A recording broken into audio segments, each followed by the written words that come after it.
ಎಲ್ರಿಗೂ ನಮಸ್ಕಾರ. ಇವತ್ತಿನ ಕಾನ್ಸೆಪ್ಟ್ ಏನಂತ ಹೇಳಿದ್ರೆ, ಯಾರೆಲ್ಲ ಮನೆ ಕಟ್ಟಿಸ್ತಾ ಇದ್ದೀರಾ ಅವರೆಲ್ಲ ದಯವಿಟ್ಟು ಈ ತರ ಕಿಚನ್ಗೆ ಕಟ್ಟೆನ ಕಟ್ಸೋದನ್ನ ನಿಲ್ಸಿ. ಕಾರಣ ಇಷ್ಟೇ, ನೋಡಿ ನೀವೇ ನೋಡ್ತಾ ಇರ್ಬೋದು ಎಷ್ಟು ಜಾಗ ವೇಸ್ಟ್ ಆಗಿದೆ. ಅದಕ್ಕೆ ಪ್ಲಾಟ್ಫಾರ್ಮ್ ಮಾಡಿಸ್ತೀರಾ, 4 ಕಿಟಕಿ ಕಟ್ಟಿಸ್ತೀರಾ. ನೋಡಿ ಇದೆಲ್ಲ ಮಾಡುವಾಗ ಏನಾಗುತ್ತೆ, ತಿರ್ಗಾ ನೀವು ಕಿಚನ್ ಕ್ಯಾಬಿನೆಟ್ ಮಾಡಿಸ್ತೀರಾ, ಎಲ್ಲ ಪ್ಯಾಚಿ ಪ್ಯಾಚಿ ಹೋಗುತ್ತೆ. ಇಲ್ಲಷ್ಟು ಜಾಗ ಹೋಗುತ್ತೆ, ಅಲ್ಲಷ್ಟು ಜಾಗ ಹೋಗುತ್ತೆ, ನೋಡಿ ಇಲ್ಲೂ ಜಾಗ ಹೋಗುತ್ತೆ.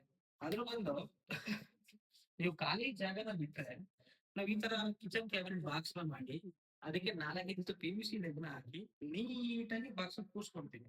ಅದ್ರ ಮೇಲೆ ನೀವು ಗ್ರಾನೈಟ್ ಹಾಕ್ಸಿ, ಕ್ವಾರ್ಟ್ಸ್ ಹಾಕ್ಸಿ, ಗ್ರಾನೈಟ್ ಹಾಕ್ಸಿ, ಅಥವಾ ಟೈಲ್ಸ್, ನಿಮ್ಗೆ ಇಷ್ಟ, ನಿಮ್ ಚಾಯ್ಸ್. ಬಟ್ ಇನ್ನು ಈ ಹಳೆ ಕಾಲದ ಈ ತರ ಈ ಕಿಚನ್ ಗೆ ಕಟ್ಟೆ ನಗರ್ಸನ್ನ ದಯವಿಟ್ಟು ನಿಲ್ಸಿ.